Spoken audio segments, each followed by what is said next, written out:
આપનો પરિચય અને સમગ્ર ઘટના શું બની? જય મહારાજ. નયન બ્રહ્મભટ્ટ, સેવક શ્રી સંતરામ મંદિર નડિયાદ. સંતરામ મંદિરની સુપ્રસિદ્ધ Shri Santram English medium school અને શ્રી સંતરામ વિદ્યાલય ગુજરાતી માધ્યમ સ્કૂલ જે મંદિર દ્વારા સેવાકીય પ્રવૃત્તિઓ કરી રહી છે. અમને એવું જાણવામાં આવ્યું કે શાળા દ્વારા જે ગ્રુપ બનાવેલું છે પેરેન્ટ્સ માટે કે લેસન હોમવર્ક ટ્રાન્સફર કરીએ કે કંઈ વાત કરવી હોય એના માટે, એ ગ્રુપને કોઈએ હેક કર્યું છે અને ગ્રુપને હેક કર્યા બાદ એ હેકર પેરેન્ટ્સને ફોન કરે છે.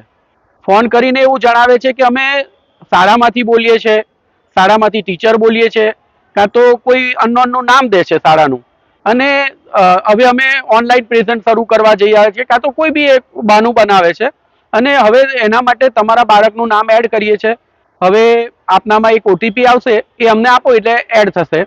જેવો પેરેન્ટ્સ ઓટીપી આપે છે તરત એના ખાતામાંથી બેલેન્સ જતું રહે છે. આવી અમને પેરેન્ટ્સો દ્વારા પણ ફરિયાદ મળી અને કેટલા બધા પેરેન્ટ્સોએ આવીને અમને રજૂઆત કરી કે આવી રીતના સ્કૂલના નામે આવું થઈ રહ્યું છે. અમે તરત જાણ કરી પેરેન્ટ્સને, જેવી અમને જાણ કરી એટલે અમે ક્રાઇમ બ્રાન્ચમાં જાણ કરી.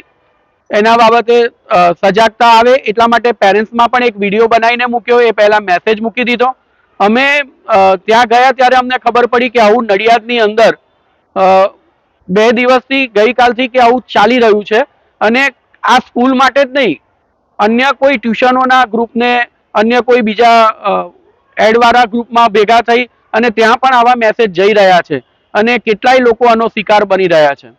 અમારા પેરેન્ટ્સને અને નગરજનોને ખાસ વિનંતી છે કે વિદ્યાલયના નામે અથવા તો કોઈ પણ નામે આપની ઉપર કોઈ કોલ આવે, આપની પાસે પૈસાની માગણી થાય અથવા તો કોઈ ઓટીપી શેર કરે અથવા તો કોઈ લિંક ટચ કરવાનું કે આપ ના કરશો, ક્યારેય શાળા આવું આપને જણાવતી જ નથી.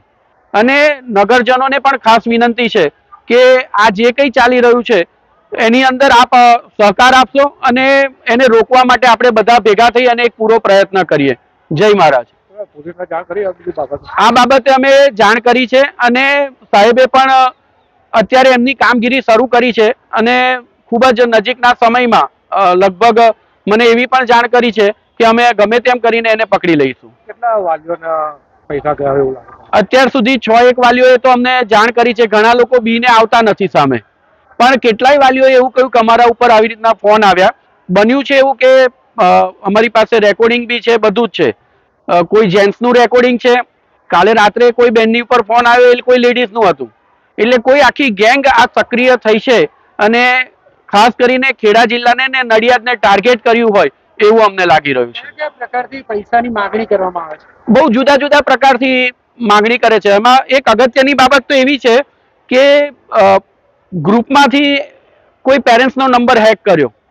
હવે હેક કર્યા પછી એ પેરેન્ટ્સનું એકાઉન્ટ હેક કરે છે અને એના સંબંધીને ફોન કરે છે કે તમારા આ ભાઈને આવું એક્સિડન્ટ થયું છે કે XYZ, કોઈ બી રીતે એને જરૂર છે, તાત્કાલિક તમે નાખો. અને જેવું એ મોકલે છે એમાં ટચ કરે ને એમના પણ સંબંધીઓના પૈસા જતા રહેતા હોય છે. એટલે અમે તો અમારા વાલીને જાણ કરી જ દીધી છે, પણ નગરજનોને અમે ખાસ જાણ કરીએ છીએ કે આવી કોઈ બાબતમાં આવે નહીં, કોઈ ઓટીપી શેર ના થાય, કોઈ લિંકને ટચ ના કરે, જેથી કરીને આપણે સલામત રહી શકીએ. કેટલા રૂપિયાનો ફ્રોડ થયો છે આશરે વાલીઓ સાથે? હજુ તો અમે વાલીને બોલાવીને જાણ કરીએ છીએ, એટલે અમને હજુ લગીને 5-6 વાલીએ જાણ કરી છે. હજુ એ પ્રોસેસ ચાલુ છે. સવારના 7 વાગ્યાથી આખો સ્ટાફ અહીંયા હાજર છે. હજુ સુધી કોઈ સ્ટાફ ઘરે ગયો નથી અને સતત અમે એની પ્રોસેસ ચાલુ છે. My school is one such future-ready school where I understand each and every concept taught in the class and don't rote learn, where teachers don't just use books and blackboard to teach but use new ways of teaching and learning like audiovisual learning, activity-based learning and group activities which enhances my conceptual understanding.